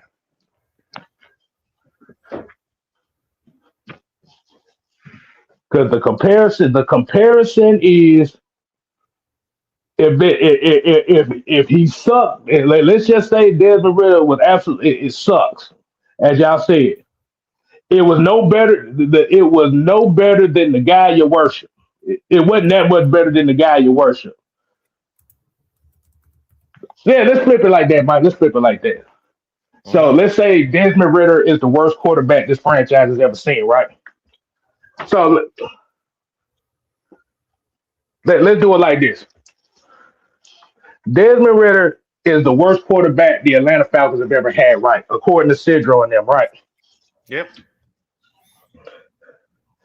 Let's do it. Let's do it like this.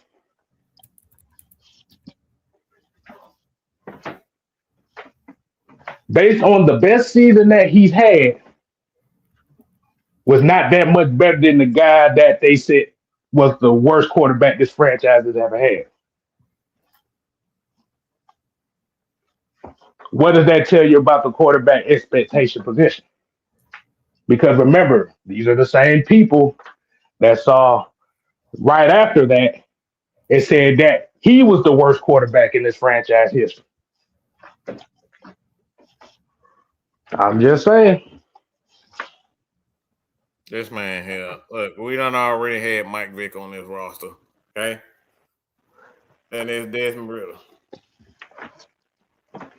We don't need Michael Vick to rush for 3,000 yards in a season. Okay. That we don't need that.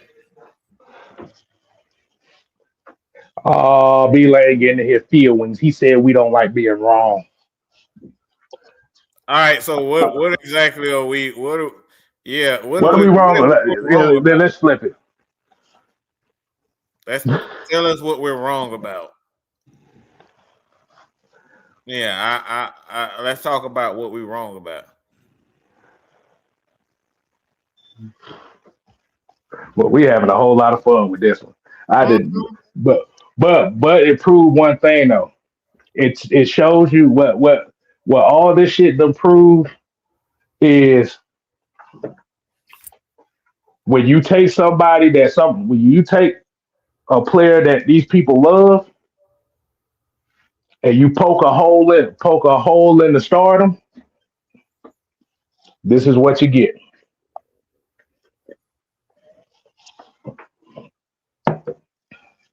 Cesar, you been here for 5 years talking about he using brain cells. Bitch, you ain't got no more brain cells if you still here after 5 years. No. No, tell us what we wrong about. You gotta tell us what we wrong about. Oh, I know it's going to be an insinuation. I already know that. It's going to insinuate shit. Now tell us factually what we're wrong about. Not an insinuation. Tell us what we were wrong about. Because I know that's what it's going to be. You interpreted that we said. You interpreted to say that you interpreted to say that we think Desmond Ritter is the best quarterback this franchise has ever had. Yeah, that's exactly what he said. Which was never the case. The whole point of what we did right now is to show you that quote unquote quarterback expectations differentiate based on who people love. And yes, I did say we need to keep Desmond Ritter over Lamar Jackson. Absolutely, 100%. But let's talk about why we said that, though. You want me to tell you why I say that? Go ahead. Take down memory lane. Okay. So let's go down. Okay, so let's go. This is right around like March 23rd. Yes, sir. Right before that draft. Actually, that was right before free agency where that conversation was talked about. No, B-Lane, don't start typing now, bitch boy. No. Typing. We talking to Sidro right now, you bitch. So let's go down that road. How many of y'all? No. Hold on. He want to type. He can type fast right now. Hold on. So let me get a poll of hands for people. How many of y'all love Bijan Robinson? Okay, if I already know where you going. No. We finna hit the haymaker. How many of y'all love Bijan Robinson? Go ahead, Kev. How many of y'all love Jesse Bates? Ooh. How many of y'all love Cade Nellis? How many of y'all loved who else came in that year? Did David Onyemata that year? Mm-hmm. How many of y'all love Drake London? I already said Kate Nelson. Yes. Okay. Who else was on that team? How many of y'all love Chris Lindstrom? How many of y'all love AJ Terrell?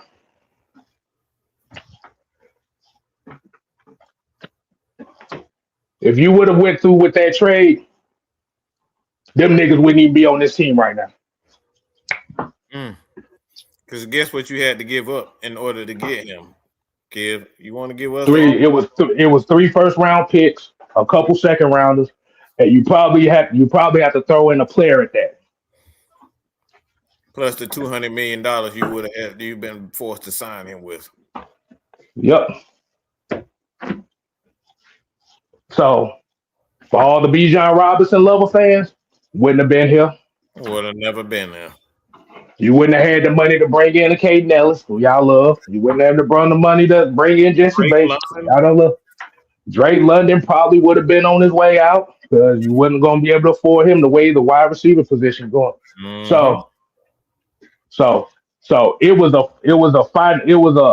a public relations gamble that turned out to be a big surplus for the franchise as far as the team building. And chances are we wouldn't have had the opportunity to even get Kirk Cousins because Kirk Cousins came here because of those guys. Raheem wanted to become a coach for the Falcons because of those guys.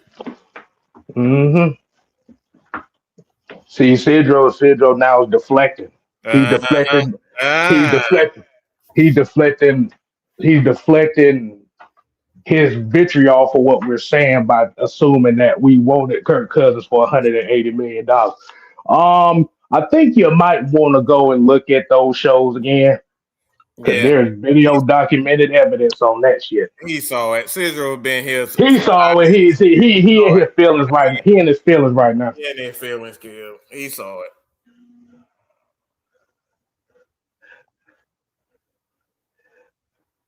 You can't build a team when you ain't got no draft pick, you stupid fuck face. Like, what the fuck is wrong with you, dude? You can't. It's called draft picks. You can't build something. You ain't got no damn draft picks. You fucking moron. It was gonna cost you at least 6 draft picks in the next 2 or 3 years, $200 million, and barely having money in free agency to bring him here. I think they made the right decision. Boy, you sound up his hair right there, boy. Like you need to put that little that glass of Hennessy down because clearly your ass is drunk. He ain't the thing is not listening. Nah, he don't. It's not like you said. The thing is, it's not about the player. It's about the financial responsibilities. You know what? I'm gonna flip it even better for him. Look what's going on in Baltimore right now. Literally everybody's fucking gone. Don't say that, Case. Don't say that. They've been literally getting rid of motherfuckers the last 2-3 years because they can't. They can't afford no more. They can't afford them. It's $70 million contract right now. $70 million the guarantee for them this year. They lost Likely and like 2 offensive linemen. Likely, Falele, Lindenbaum. You got to forget. You have to remember they had to trade a couple pass rushers. The other tight end too. Charlie Kohler. Like I said, they not really looking into investing in their wide receivers in free agency because they can't afford to.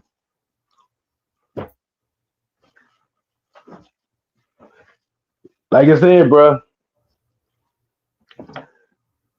the quarterbacks cost a lot of money. And like you said, if you want to win championships, your best bet is to win championships before that quarterback gets that big ass contract. And Richard, I do believe Bates is going. The way it sounds to me, like I said, the way it sounds to me is that they want Bates to be the defensive leader until Jalen Walker is ready to take over. But I think Bates is going to be that guy. I think he's I going to get think an extension.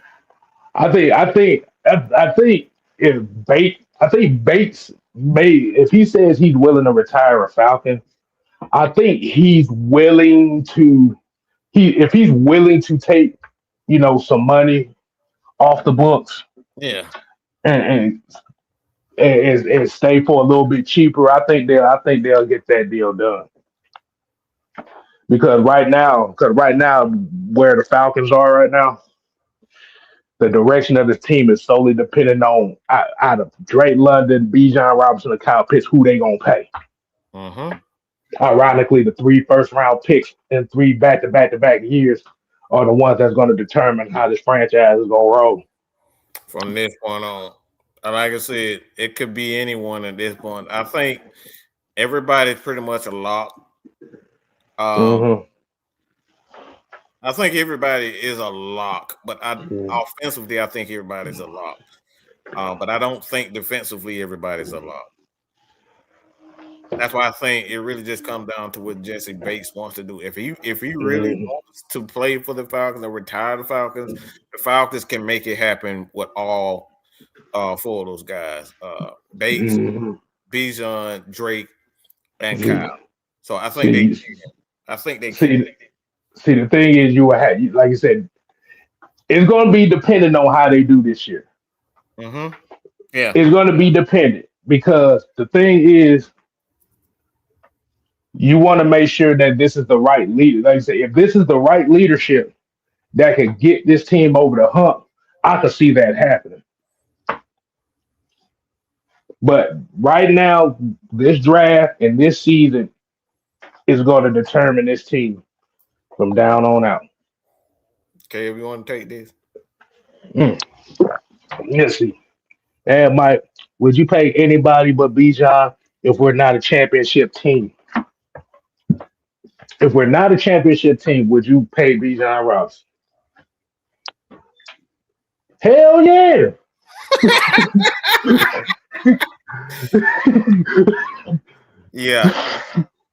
Yeah. Drake London, the wide receiver position right now is on average of $35 to $40 million a year. The running back position is at 20 to 21. Who the fuck you think I'm taking? Who think the fuck I'm keeping? Yeah.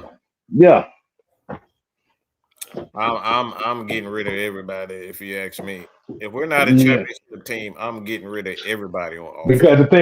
Because the thing is, if you're not a championship team, the first thing you want to do is when you try to build a good team is you want to build that foundation of running the football, which is your running back offensive position. lineman on top of it. So your offense, I prioritize offensive linemen over wide receivers, just me personally, in the running game. Quarterback, offensive line, running game. You can always find a wide receiver if you ask me. And hell, if you throw Pitts in there, I'll pay Bijan over Pitts. Right. Like I said, the thing is, you want to make sure you have the best running back possible right there. Mm-hmm. Now, if we're coming up into a draft where there may possibly be a running back that has that kind of cachet, then I probably wouldn't pay Bijan. Mm-hmm. But the question you have to ask is, what running backs coming out in the next 2 or 3 years that you say got that cachet? Ain't that many up. I don't really see I only know one running back in this year's draft, and that's Jeremiah Love. Everybody else is like, okay. Yeah, I can see that. So I'm paying. Bijan is obviously my guy. Like, you got to give the offensive line, and you got to have a running game in the NFL to compete. Even the best quarterbacks got running games, and the only reason why you look at Patrick Mahomes and him being able to win championships without a running game because he's Patrick Mahomes. He's the best quarterback in the fucking league. So, that's an exception type of thing. But most of the top quarterbacks, all of them got one thing in common, including the one that just won a championship. They got a running game. Mm-hmm. Because even with the Cincinnati Bengals, they got Chase Brown running for damn 1,100 yards a season. That's a pretty effective running game. Yes. Bijan is Balance. a player. I think Bijan is the most explosive. He's the most dominant player in football, if you ask me. I just think he's the best player in football. I'm just saying for a guy that's 6'2", almost 6'2", 220, moving the way he moving, yeah, I'm not getting rid of that no time soon. Bijan Robinson is a bigger running back than people give him credit for. Yes, he is. Him and Tyler Algier damn near weight. They only like a couple. They were only a couple pounds apart. Just a different style. But Bijan Robinson is rushing game, passing game personified. So you're getting dynamics in two different areas. He's a catalyst for a championship team. So I could replace tight ends and wide receivers. Yeah, I'm not getting rid of that no time soon. Yeah, I'm not giving up Bijan for nothing. I'm willing to give up anybody on this team. I'm keeping Bijan. I'm talking about quarterbacks, offensive linemen, wide receivers. I'm keeping Bijan. And Bijan Robinson got too many. He got too many international ties around sports and Hollywood.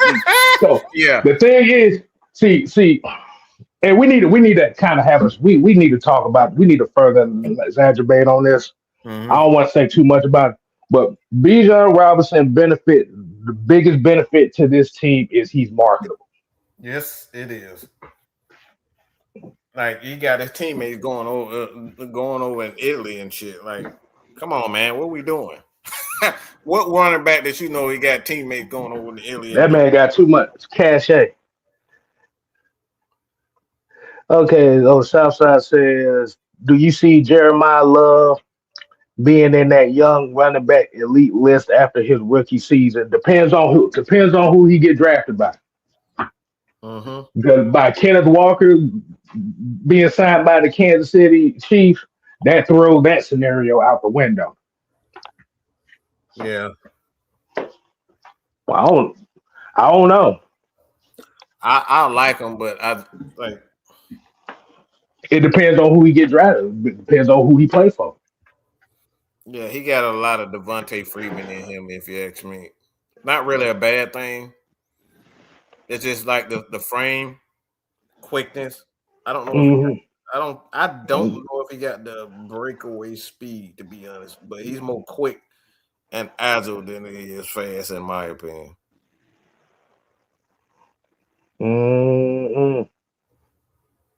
Not saying he's not fast, but the NFL speed is different.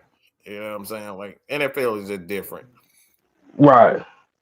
Said, would you pay Drake more than $30 million a year? Hell no, absolutely not. Trade him now. I'm not paying no. I don't believe. Look, Drake. Look, if he's around that 30 million, I would say yes.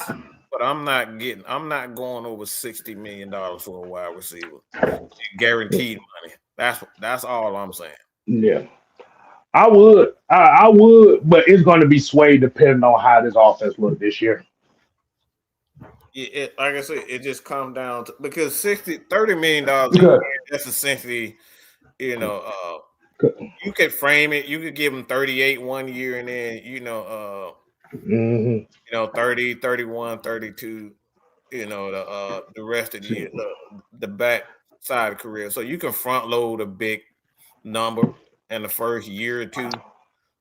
So it's capable. Like I said, my thing is I'm not paying anything over 35 million average. Like I'm not doing the problem that scares me about that is now you have to change the identity of the team again. Yeah. Because you got to justify that contract. So now for you having an offense that's going to be predicated on balance, now you have to forcibly make the offense a pass-happy offense again. And I don't want to go back to a pass happy offense again. I won't. Like you said, we kind of seen glimpses of it these past couple years. They just haven't did it in the key situations. But I like the balance that this team has, and I want to keep it that way. Mm-hmm. So Drake's contract is going to be dependent on how this offense look this year and how they're going to use it. Yeah. Boy, it looked like Sidro and B Lane are booty buddies right about now. Boy, they found some friends. I guess y'all in the chat done hurt these boys' feelings.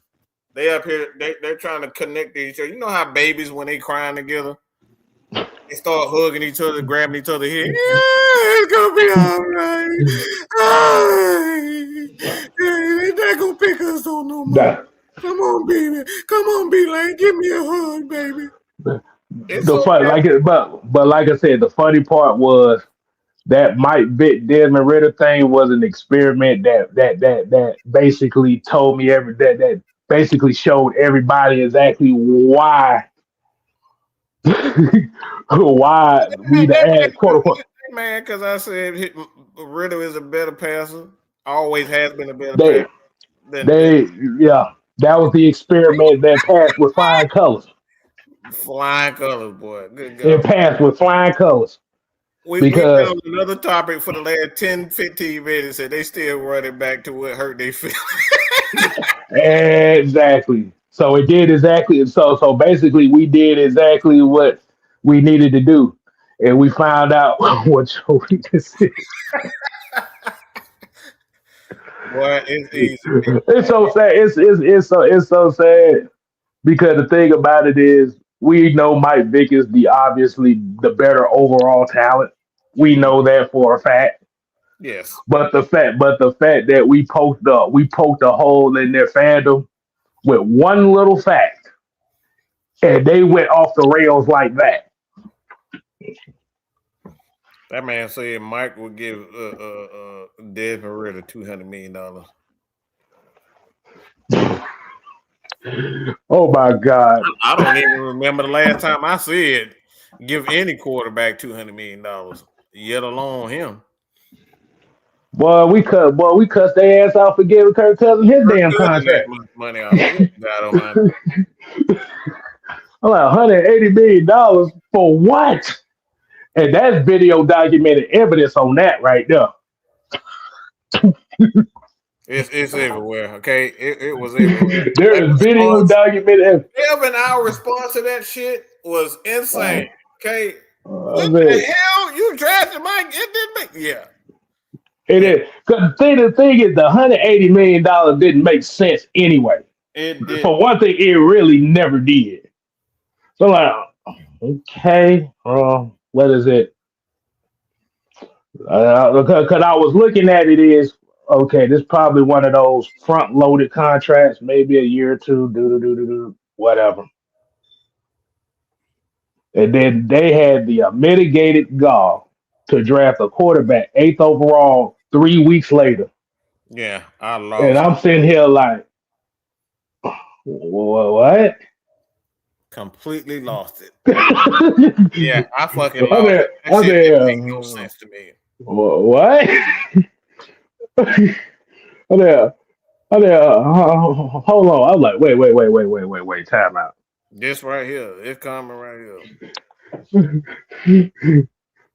I sat down like, why? Yeah. Why? I mean, you can look up for yourself. I mean, I know your feelings hurt, okay? I know your little feel. You can look it up for yourself. You ain't got a lot of kick it, pimp. It's okay.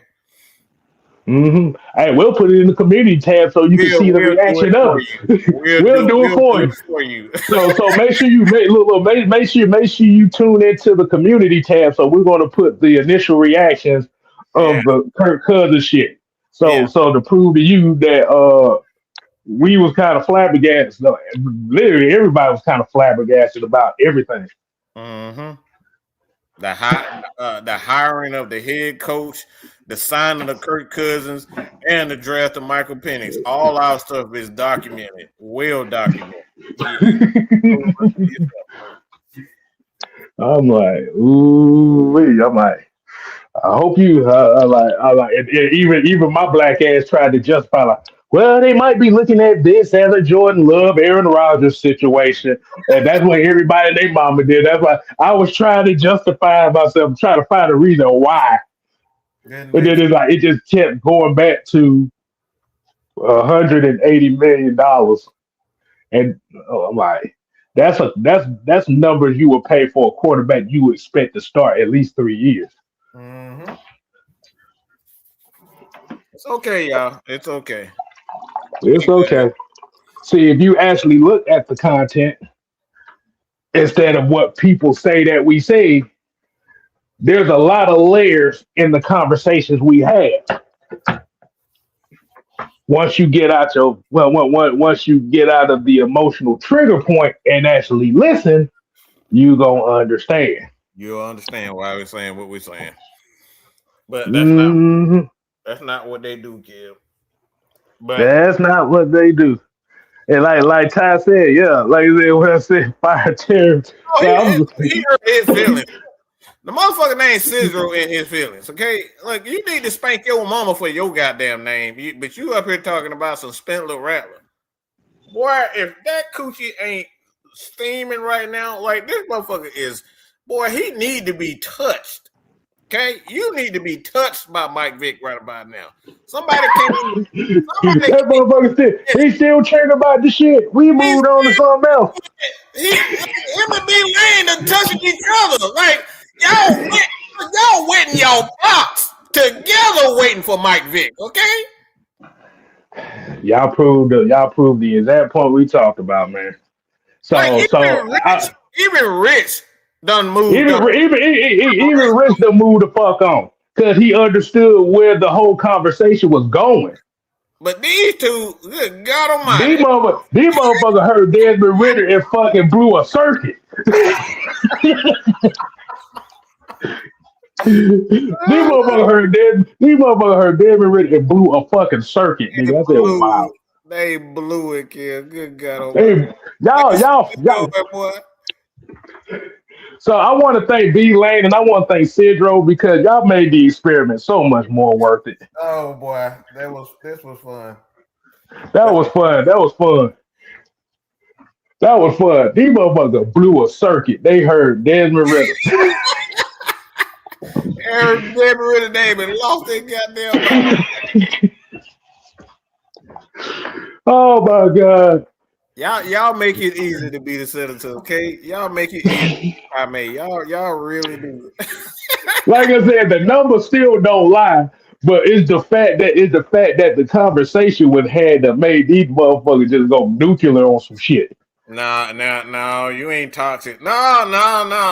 Don't try to. Now they gonna try to flip it. No, it's an experiment. You fell for it. Exactly. You fell for it. You did exactly what I wanted you to do. You flipped the fuck out when I gave you a stat. What was actually factual about Mr. Vick and Mr. Ritter. You fell for it, and now you want to play. Now you want to be playful. Now you want to be playful. This is real cute, kid. Let's get up out of here, man. Yeah, because I'm about to say it's about 6 other comments right before that wasn't so playful. Mm-hmm. No, it really wasn't. Now they want to be playful. Mm-hmm. But I'm glad they exposed their trigger point. Mm-hmm. So we know what to do next time we see those two. Oh, yeah. Because they said they know now it's an experiment. I guarantee you, that target point comes around, they gonna snap into a gasket too. So yes.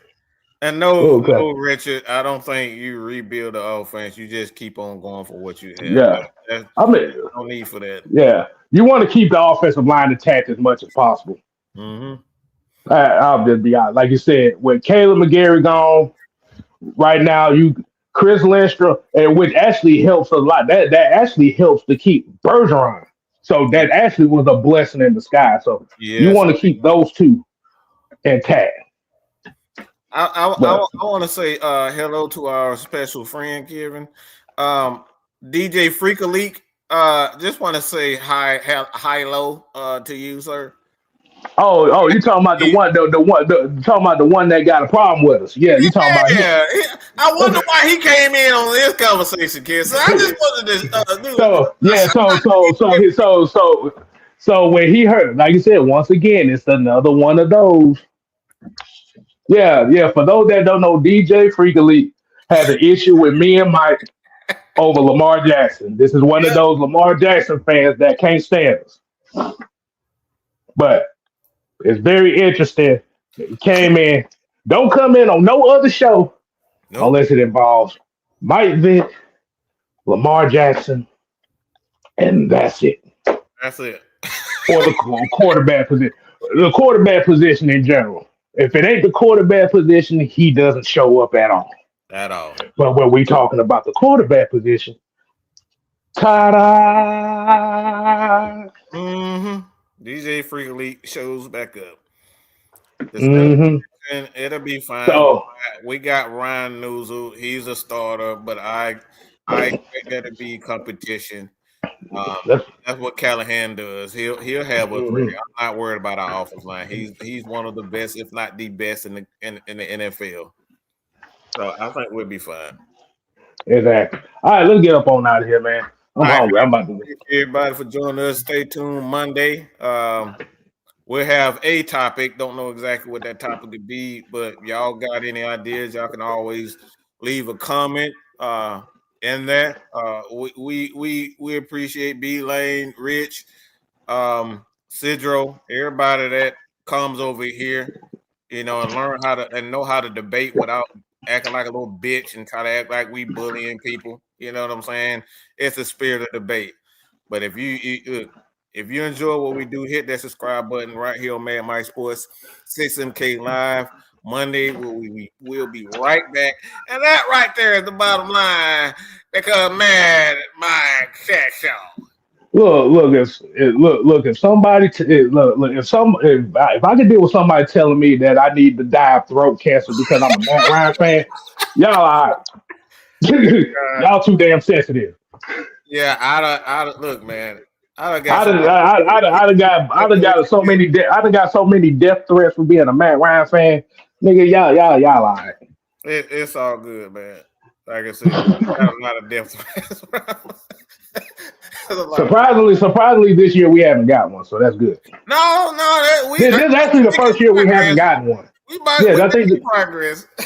we making progress, so we can deal with that shit.